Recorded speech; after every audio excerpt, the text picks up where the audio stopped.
وعلى آله الطيبين الطاهرين واللعنة على أعدائهم من أول دار إلى أبد الآبدين اما بعد فبسم اللہ الرحمن الرحیم۔ احکام دین کا سلسلہ اسی سلسلے کی یہ کڑی تھی کہ پانی سے جو چیزیں پاک ہوتی ہیں ان کے احکام کے متعلق ہمارا موضوع تھا۔ تو یہاں پر ایک مسئلہ پیش آتا ہے، اگر ہمارا بدن یا بدن جیسی کوئی بھی چیز نجس ہو جاتی ہے کسی بھی نجاست سے اور ہم اسے کور یا جاری پانی سے پاک کرنا چاہتے ہیں تو ایک مرتبہ ہم اسے ڈبو دیں گے یا کور یا جاری پانی میں تو پاک ہو جائے گی۔ اور اگر پیشاب سے نجس ہوئی ہو وہ چیز تو اسے ہم 2 بار دھوئیں گے، چاہے کور کا پانی ہو چاہے جاری کا پانی ہو۔ اب یہاں پہ ایک مسئلہ آتا ہے کہ کور یا جاری پانی میں 2 بار ڈبونا لازمی ہے یا پانی کے اندر ہی اس طرح سے دھویا جائے کہ 2 مرتبہ دھونا شمار ہو۔ تو یا تو ایک طریقہ یہ ہے کہ 2 بار اس چیز کو ڈبویا جائے، ایک بار ڈبو کر باہر نکالا جائے اور دوسری بار دوبارہ ڈبویا جائے کور یا جاری پانی میں۔ دوسرا طریقہ یہ ہے کہ ایک مرتبہ ڈبو کر ایک مرتبہ شمار ہوگا اور ڈبونے کے بعد اس پر ہاتھ وغیرہ دوبارہ پھیرا جائے تاکہ جو ہاتھ پھیرنا ہے اس کو 2 بار دھونا شمار ہوتا ہو۔ تو اس طریقے سے بھی اس کو دھویا جا سکتا ہے، البتہ یہ دھونا مخصوص ہے پیشاب کی نجاست کے ساتھ۔ اگر بدن نجس ہو جائے یا بدن جیسی چیز جس پر سے پانی آرام سے گزر جاتا ہے کپڑے کے علاوہ، جیسے کہ کپڑے کا کام ہم پہلے بیان کر چکے ہیں۔ عموماً ہمیں یہ مسئلہ پیش آتا ہے کہ دانتوں کی مسوڑوں سے خون بہنا شروع ہو جاتا ہے، تو کھانا ہم کھا چکے ہوں یا کھانا کھانے کے دوران نوالا منہ میں ہو اور مسوڑوں سے خون آ جاتا ہے تو غذا نجس ہو جاتی ہے۔ تو جو غذا منہ میں ہے وہ نجس ہو جاتی ہے یا ریکوں میں جو غذا ہے وہ نجس ہو جاتی ہے، تو اب ہم اسے پاک کیسے کریں؟ تو اس کے پاک کرنے کا طریقہ یہ ہے کہ کلیل پانی اگر منہ میں ڈالتے ہیں، کلی کرتے ہیں، کلی کرنے کے لیے جو پانی ڈالتے ہیں وہ پانی اس طرح سے ڈالیں کہ وہ پانی اس نجس غذا کے تمام اجزاء تک پہنچ جائے، تو اس وقت وہ پاک ہو جائے گا اور وہ کلی پھینک دیں یا جو ہے وہ کھانا جو ہے نوالا نکل لیں تب بھی کوئی حرج نہیں، کیونکہ وہ نوالا پاک ہو چکا ہے۔ یہاں پر عموماً مسئلہ پیش آتا ہے کہ ایک شخص جس کی داڑھی کے بال اور سر کے بال چھوٹے سے ہیں لیکن وہ نجس ہو گئے ہیں خون کی نجاست سے مثال کے طور پر،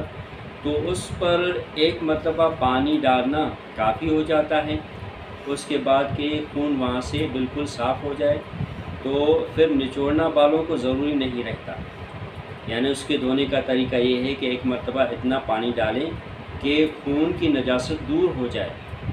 چاہے سر سے چاہے داڑھی سے۔ لیکن اگر بال گھنے نہ ہو اور کم ہو تو پھر نچوڑنا لازمی نہیں ہے، لیکن وہ شخص جس کے بال گھنے ہوتے ہیں یا لمبے ہوتے ہیں تو ان دونوں شخصوں کے لیے ان بالوں کو پھر نچوڑنا لازمی ہوتا ہے تاکہ خون جو ہے وہ نکل جائے۔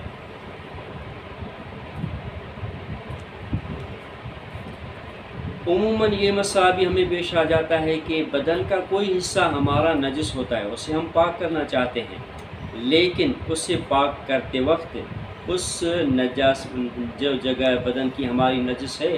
اس کے اطراف تک بھی پانی جاتا ہے، تو ان اطراف کا حکم کیا ہے؟ وہ کہتے ہیں کہ جیسے ہی وہ نجس جگہ پاک ہو جاتی ہے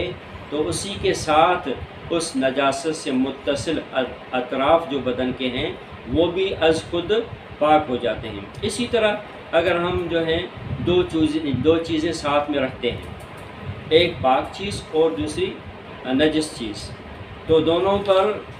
ایک ساتھ پانی ڈالتے ہیں تو جیسے ہی نجس چیز پاک ہو جاتی ہے تو پاک چیز بھی پاک ہو جاتی ہے۔ مثال کے طور پر ہماری انگلیوں میں سے کوئی ایک انگلی نجس ہو گئی ہے اور ہم پانی ڈالتے ہیں 4 انگلیوں پر، تو جیسے ہی وہ پلید شدہ نجس شدہ انگلی ہماری پاک ہو جاتی ہے تو باقی 3 انگلیاں بھی ہماری آٹومیٹیکلی طور پر پاک ہو جاتی ہیں۔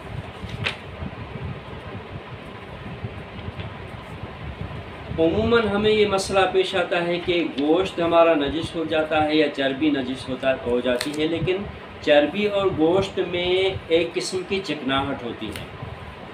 تو اس کو پاک کرنے کا طریقہ کیا ہے؟ اگر گوشت یا چربی میں چکناہٹ معمول کے مطابق ہو یعنی زیادہ نہ ہو تو اسے ایک مرتبہ دھوئیں تو کافی ہے۔ اگر پیشاب کی نجاست ہے تو اسے 2 مرتبہ دھونا لازمی ہوگا۔ لیکن اگر گوشت یا چربی میں یا اس کے علاوہ کوئی اور چیز جو چکنائی سے آلودہ ہو چکی ہے اور وہ چکناہٹ پانی کو نجس جگہ تک پہنچنے سے مانع ہو رہی ہے تو لازمی ہے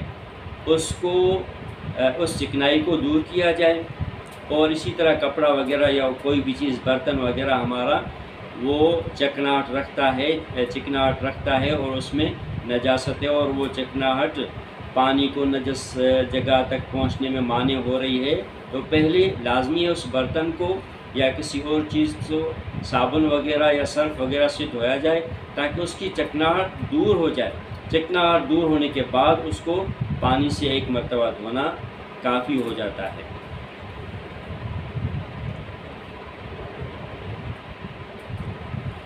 عموماً یہ ہمارے یہاں مسئلہ پیش آ جاتا ہے کہ ہم کہتے ہیں کہ پانی جو ہے وہ نجس نہیں ہوتا اگر اس میں نجاست گرتی ہے، جب تک پانی کا رنگ، بو، ذائقہ یہ تبدیل نہ ہو۔ تو ہمارے ہاں تو مثال کے طور پر غسل خانوں میں نل آتا ہے،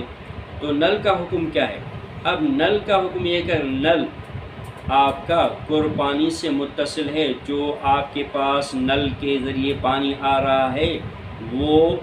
ڈائریکٹلی پانی سے آ رہا ہے تو اس کا حکم والا ہوگا، یعنی جس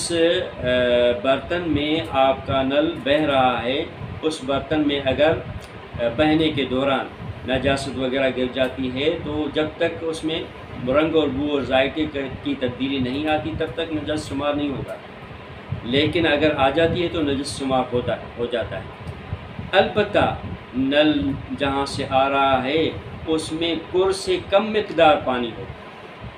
تو اس صورت میں جیسے ہی نجاست گر جاتی ہے تو وہ نجس ہو جائے گا، چونکہ جس حوض اور ٹینکی سے پانی آ رہا ہے اس میں سے کم مقدار میں پانی ہے، اس وجہ سے وہ کا حکم نہیں رکھتا بلکہ قلیل پانی کا حکم رکھتا ہے۔ تو یہاں پر یہ تحقیق کرنا لازمی ہے کہ نل سے جو پانی آ رہا ہے اوپر والی ٹینکی سے، اس ٹینکی میں جتنا پانی ہے یا نہیں ہے۔ اگر جتنا پانی ہے تو نل کا حکم بھی والا ہوگا، اور اگر اوپر ٹینکی میں سے کم پانی ہے تو اس کا قلیل پانی کا حکم جاری ہوگا۔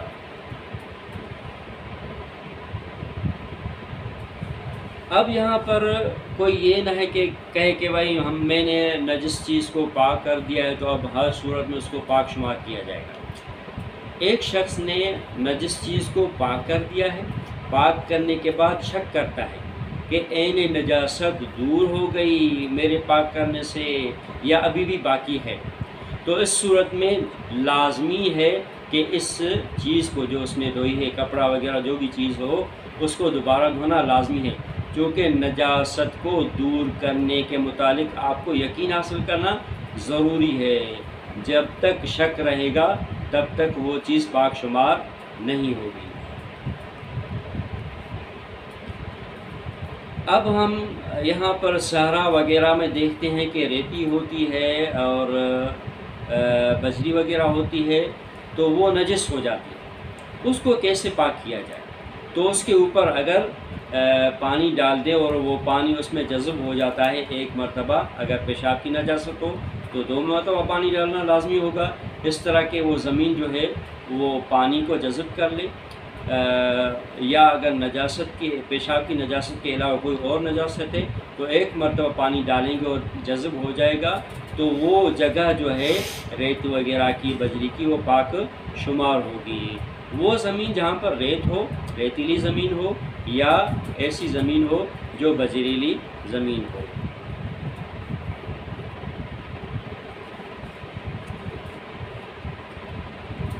ایک اور مسئلہ جو ہمارا عموماً یہ شہروں میں پیش آتا ہے کہ گھر کا آنگن وغیرہ جو ہے اینٹوں سے بنا ہوا ہوتا ہے، یا جو ہے سیمنٹ کے فرش وغیرہ سے بنا ہوا ہوتا ہے، یا ماربل کی اینٹوں سے بنا ہوتا ہے۔ خلاصہ کلام یہ کہ ہمارا جو ہے وہ آنگن پکا ہوتا ہے، کچی زمین کا نہیں ہوتا ہے، وہ نجس ہو جاتا ہے۔ اس کو پاک کرنے کا طریقہ کیا ہے؟ اس کو پاک کرنے کا طریقہ یہ ہے کہ اس پر ایک مرتبہ پانی ڈالا جائے اور عین نجاست دور ہو جائے تو وہ پاک ہو جائے گا۔ اگر پیشاب کی نجاست ہے تو 2 مرتبہ پانی ڈالنا ہوگا۔ البتہ اگر نجس پانی کسی جگہ پر جمع ہو جاتا ہے، یعنی جس جگہ پر آپ نے پانی ڈال دیا تو پھر وہ ایک جگہ پر نچلے حصے پر جمع ہو گیا، تو اس کو کسی فوم وغیرہ کے ذریعے سے یا کپڑے کے ذریعے سے نکالنا لازمی ہوتا ہے۔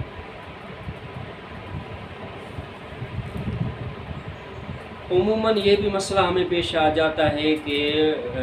معدنی چیزیں جو سخت ہوتی ہیں، مثال کے طور پر ہمارے پاس نمک ہے معدنیات میں سے جو ابھی سخت ہے اور اس کا اوپر والا حصہ پلید ہو گیا ہے، اور اسی طرح پتھر وغیرہ جو ہمارے پاس ہیں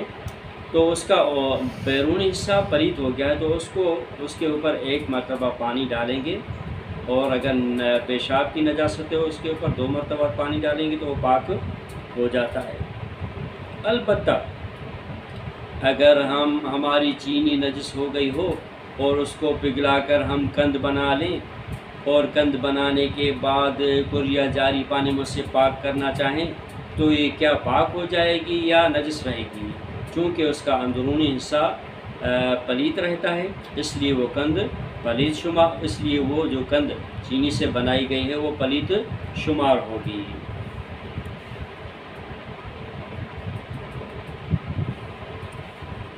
اس کے بعد ہمیں مطہرات میں سے زمین مطہر ہے، انشاءاللہ اس کے احکام ہم آئندہ درس میں ذکر کریں گے۔ والحمد للہ رب العالمین۔